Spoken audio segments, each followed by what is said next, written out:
This is the next best Star Trek video game. Last week, we got a full-on reveal of a new grand strategy Star Trek game titled Star Trek Infinite, and it's basically Star Trek Stellaris. No, I'm not joking, the game looks just like a rehash of Stellaris. There's nothing wrong with that. It's not a negative thing, because I think Star Trek works well in Stellaris. And we sort of already know that with Star Trek New Horizons, which was a total conversion mod for Stellaris, converting it into the Star Trek universe, where you could play as the Borg, the Federation, Andorians, Vulcans, everything basically. This looks like a more slimmed down version of the idea, but we're going to go over it in today's video and talk more about it, as it's really, really impressive. We've actually done a full article on this video game over on trekcentral.net, which is my dedicated Star Trek outlet I run, along with a handful of amazing people. Go and read that if you're a Star Trek fan. I'll link it down below in this video. But here today I want to talk about it to you guys, the Captain Jack audience, because I think we'll be playing this, as I know many of you are Star Trek fans and love a good strategy game as well. So this was first revealed during the Summer Games Festival 2023, and basically we had a teaser trailer but not much revealed. Well, now we have a gameplay trailer. I'll put some of this on screen now. The game would be quite familiar to fans of Paradox Interactive, because obviously this is made by the Stellaris developers, but it was also made of Nimble Giant Entertainment, who seem to be handling the bulk of it, and Paradox seem to just be chipping in here and there as it's their IP and product. It's an immersive space strategy game, and it basically sets players on an epic journey of space exploration and complex choices. It's up to players to shape the destiny of their favourite Star Trek powers. Now this does include the Federation, the Cardassians, the Klingons, and the Romulans, so you know, the major powers to play with there. I hope, and I say hope, that the Cardassians get to play with the Dominion, and we have Dominion ships. Whether that's maybe an event in game, or it could be a DLC option, hopefully not, but something down the line, that would be really cool. The way I see this game working, unfortunately, and I'll say this now, is it looks a bit limited from the get-go. Like, they could have included many Star Trek species. We could have had the Dominion, we could have had the Iconians, for example. It wouldn't surprise me if things like this come down as DLC at a later date. But right now, it looks pretty interesting. Let's talk more about some specifics. To be fair, Trekkies have done really well lately with video games. We recently had Star Trek Resurgence, which was sort of like a Telltale style game. If you've played that, hats off to you, it's really cool. I've done a review of it over on trekcentral.net. I found it pretty fun. Graphics wise, not the best. Gameplay wise, outstanding for Star Trek media. In terms of other games, I don't think it holds up, but for Star Trek specifically, very well done. We've also had Star Trek Prodigy Supernova. I've reviewed that one as well. That's more of a kids game. If you've got younger family members who are fans of Star Trek or want to get them into that universe, Prodigy Supernova is where to begin. It's a kid-friendly game. It's really cool. I didn't enjoy it too much, but then again, I'm not a kid. Well, I'm a big kid, but like, kid games don't really go for me anymore. Not when I'm playing Destiny, Space Engineers, and Starfield. But you get a gist. Go check out that one.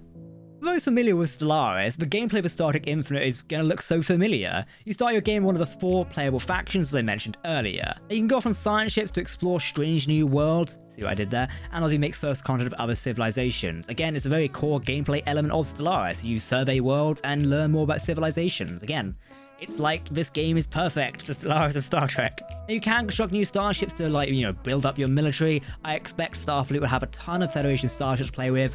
Already in the branding, I think we can see Sovereign classes, Intrepid classes like Voyager, Reliance and things like that, or Miranda classes. We do see the Galaxy class there as well, which is really cool. I really want to define. I hope you'll be able to see that, but the Federation has such a versatile fleet of starships that it's a no-brainer to include many of them, especially new kit bashes as well, and hopefully some modern starships will be included. I'm not sure how much will be included because this is set during the Lost era of Star Trek, and I'll explain a bit more of that in just a second so you understand it. Going back to starships, the Federation does have this mission called Build the Enterprise. You can guess what that's going to include. It's going to be building the Enterprise D, or maybe the Enterprise C, and I'll go back to why the Enterprise C in a minute when we talk about the lore and setting of the game. Each faction does have distinctive traits, stories, and quests as you explore the Alpha and Beta quadrants. Again, when I go back to DLC, it wouldn't surprise me if we saw the Delta Quadrant as an expansion later down the line, when we had the Delta Quadrant powers, or we had the Gamma Quadrant with the Dominion powers. That possibly could come at a later date, and would make sense map-wise and gameplay-wise. Pretty cool idea. When 4 civilizations were seen to be playable, I was kind of worried that, you know, there would be no non-playable civilizations, but it does look like the Bolian Democracy, the Bajoran Republic, and the Betazoids are going to be in game, and you can make first contact with them and maybe invite them to the Federation. There was an element like that in Stellaris where you can invite people to galactic councils and alliances, so hopefully they're built like that for the Federation as well, and it would make sense. Now, it would be interesting if you could conquer civilizations as a Federation. I don't see that happening, but I don't know. I guess you are able to command a Federation. You do what you want of it. Maybe it'll be a Terran Empire expansion as well. That could be really, really cool. You know, playing as a fierce empire of a Star Trek universe. That I would like. Obviously, Star Trek is all about diplomacy and avoiding war, but as we know in Deep Space Nine, the Dominion War is a big thing. You can't avoid war in the Star Trek universe. In times of peace, you basically prepare for war. Much like Quark said in Deep Space Nine, peace is good for business, but also war is good for business. War can break out and you can send your fleets to war, including the Intrepid-class, Cardassian ships, Galaxy-class starships, all of this stuff, and obviously Klingon warships as well. You can also construct your own star bases, which look really, really cool, and they sort of tie in with canon. There is a new Romulan space station. We haven't really seen that in canon as of yet, but it looks like most of the designs of starships and star bases are going to take from Klingon designs. Or like canon design, sorry. Klingon and canon, you get a point. I really like the Klingon space station design, or the Kronos station. That looks really cool, and I'll put a bit on screen right now. It looks really nice. We've also got the Terok Nor Cardassian space station, the Federation space station, and this elusive Romulan space station I mentioned earlier. As a game, if you've played Stellaris, you know how it's endgame threat. So while your faction is the strongest, you're basically contend with a dangerous situation. There's sort of like many things in Stellaris. I'm forgetting. There's one where you can open up a section of space and unleash this massive warship of like fleet that can come and decimate you. That's really cool. I've played a few endgame scenarios of Stellaris. It's really, really cool. Now, I wonder if Star Trek Infinite could benefit from this as well, such as the Romulan supernova for the Romulan Star Empire, or maybe the Synth Crisis of the Federation, or even the Dominion War. That could be an endgame crisis, and would make perfect sense. You could see canonical events from the Star Trek universe happening in-game, like the Borg threat is a good example. It doesn't look like the Borg are a playable species in-game yet, but they could be a big threat, like Wolf 359, or maybe take from the books and do the Borg invasion of 2381. That's pretty cool. Paradox Interactive did release a press release for the game, and we've learned a few more details which I sort of mentioned at the start of this video. I'm going to tell you them now, stay tuned for this, as it'll provide some more context of what's going on. The game is set during the decades before Star Trek The Next Generation. This means it's effectively set during the lost era of Star Trek, which is really cool to see. When we talk about the lost era of Star Trek, we mean basically from the end of the Undiscovered Country, which was in 2293, I think, or something like that, 96 maybe? Can't remember off the top of my head. Some of you Trek fans out there will correct me. And then it's before Star Trek The Next Generation in 2360 something. I'm just using rough dates here. I know we can put them on screen or whatever. Maybe, if we're lucky. But basically it's set during this lost era. This is really, really cool to see.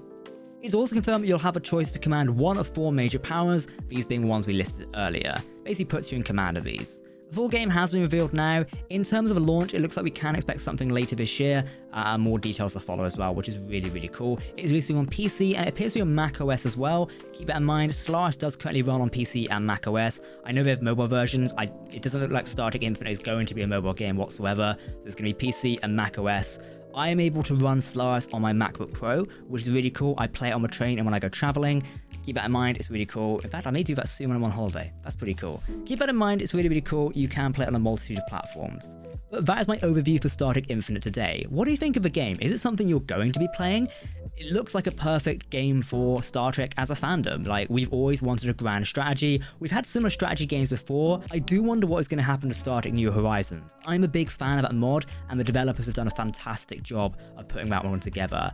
I hope it doesn't end, and I hope we don't get a cease and desist letter or anything like that. Paramount, don't be shitty. You've done it before with game developers and people who make mods. Please do not do it now. We do not want to see New Horizons go anywhere. Especially, and no shade or shame towards Paradox or Nimble Giant, if Star Trek Infinite is a skimmed down version of Lost or New Horizons, I would feel a bit really iffy about that, because I've played many a fun game of New Horizons. I don't want to just play a skimmed down version of that and not have as much fun. Does that make sense? Let me know what you guys think down below in the comment section, because I know it's a bit of a complicated subject and many are going to be discussing about it, but we can go from there. I've been Captain Jack, thank you very much for watching. We'll be keep bringing you the latest sci-fi gaming news, so make sure to hit that subscribe button, and we'll see you very soon. Live long and prosper, my friends. I usually do this on my Trek channel, you're getting it here for a change. We'll see you very soon.